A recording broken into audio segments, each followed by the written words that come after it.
I think that the future could be something like algae.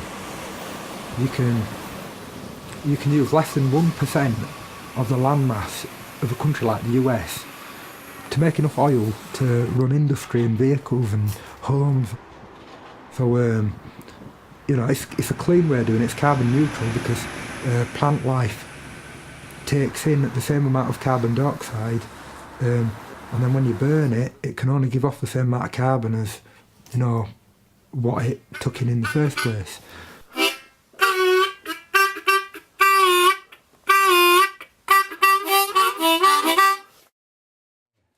This is a mechanical side of the workshop where I've been building some computer-controlled machinery so I can automate as much of the process of building renewable energy devices. There's 100-year-old lathe that I've converted to computer control, and I've made some parts on that to build this machine here, which is a CNC plasma cutting machine.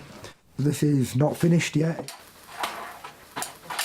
It will be computer controlled to cut out patterns in sheet metal so they can be assembled along with patterns made on the lathe and other parts to make components for wind turbines and other renewable energy devices quite quickly.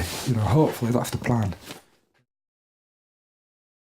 Yeah, I've got some parts from a wind turbine I built a while back. This were a portable wind turbine. It's made out of aluminium. This is a blade that was on it. This is part of the generator. I've taken apart, more experiments. So this is another design that I worked on. I don't know if you can see this on camera, but there's lots of round circles, which are these microwave magnets. And you have to put them in an alternating fashion with the poles, so it's north, south all the way around. The number of magnets in it would require 16 microwaves. So obviously that's a lot of microwaves. The magnets move past the coils and create a current, an electrical current, which can then be pulled off these wires, rectified, and then you feed that into a battery. It's all taped up. It probably wouldn't be very good for permanent use because you really want a heat sink on it. You don't want loads of tape on it, but this is just a temporary arrangement for testing it. That's an oscilloscope. That's an oscilloscope. These two are, and there's one there. This is an oscilloscope, the first one that I built, with LEDs. It's not working at the moment. I use them for looking at circuits, fault finding problems, or when I've designed circuits before I've used oscilloscopes. It cost probably as much as an average house or something when it first came out. And to prove how good it was, how rugged and reliable, they put one in a lake for a couple of years and then pulled it out, cleaned it up, switched it on, and it worked. So, they're well built. I should really get it out.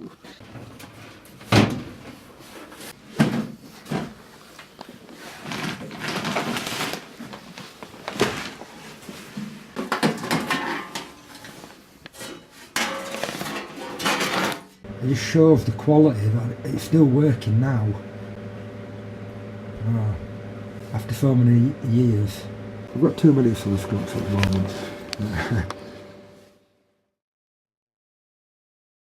Natural clay cat litter clumping. That's a very important ingredient. You only need a small amount of this stuff. I rang the local pet warehouse or superstore, asking them if they sold natural clay clumping cat litter, and they said they did. And they said they actually did a slightly better product for a bit more money, a couple of pounds more, but I said I didn't want that. I wanted the natural clay clumping cat litter. I spend a lot of time working, really. The work's what drives me. Quite a lot of the time when I am relaxing, I might not be thinking about the problem, but then it'll just hit me. I think the problem is a lot of people feel powerless, what can I do about it? There aren't enough people working on a grassroots level and actually solving these problems. I wanted to do something positive, something good, where I could do my bit to help people or something. I'm interested in all things engineering, mechanical or electronic, When I was about 5, my dad bought us a computer, an Acorn Electron 8-bit, like a BBC. Quite an old 8-bit computer, similar to a Spectrum or something. A lot of my friends and my brothers, I've got 2 brothers, they both played computer games on them. And I played a few computer games. I got very interested in how it worked and what made the computer work and how I could make it do things I wanted it to do. I've always been interested in figuring stuff out and, back then I thought it'd be like cool, like in a sci-fi movie or something, if I could get the computer to hack into the Pentagon or something, It's a useful skill that I've learned to be able to problem solve, logically look at a problem, look at what, look at all the parameters and work out, how to make it work. If you want the mass market to start doing something about the environment, you've got to give them an option and you've got to make it affordable. It can't be more expensive than what they're already, paying for. You've got to make it so people be stupid not to buy it. The stuff that I'm trying to recycle, because I'm trying to make, say, lots of wind turbines. I need to make sure that the items that I'm recycling are available on a mass scale. One reason is that it makes it cheaper, because you're recycling, not having to produce something from scratch, it's already there. It's less intensive on the planet, not having to manufacture it from scratch again. Another reason is I'm using certain components that make it a lot easier for me to do what I'm trying to do.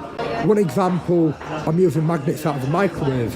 Well, pretty much every house has got a microwave and they last a couple of years, 2-3 years.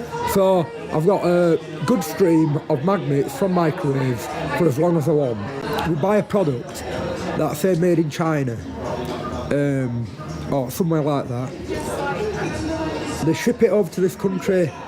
It lasts long enough for its warranty to be intact, on average. A short while after the warranty's out, it breaks, or we throw it away for some reason. It gets scrapped, shipped back to China, broken down, turned into more stuff, that gets shipped back out again, breaks down another 2 years, and it's an endless cycle of using up energy by making things that don't last long enough. So it's all to do with economics. If you've got a product that lasts forever, once you've saturated the market, there's no more demand. If a product as basic as a microwave lasted your lifetime, you probably won't go out and buy another one. Microwaves generally do the same kind of function, I've taken hundreds of them apart. The old microwaves I've taken apart generally still worked. People got rid of them because they were looking grubby. The newer ones, the ones that are made in the last, say, 15 years or something, were generally broken. They weren't thrown away because they were tatty. Often they look quite clean and nice. They've been thrown away because they don't work. It was designed to last, to build up consumer confidence. Once you've got enough consumer confidence, then you start putting in a lifespan. Reduce that lifespan slowly, and it's simple market economics, isn't it? I think there'll come a time when I'll probably want more people working alongside me, At that point I'll be considering setting up a not-for-profit organisation to do it. But at the moment it's just one person, it's just me working on, these problems, yeah. Do you think that was a problem that you could help fix?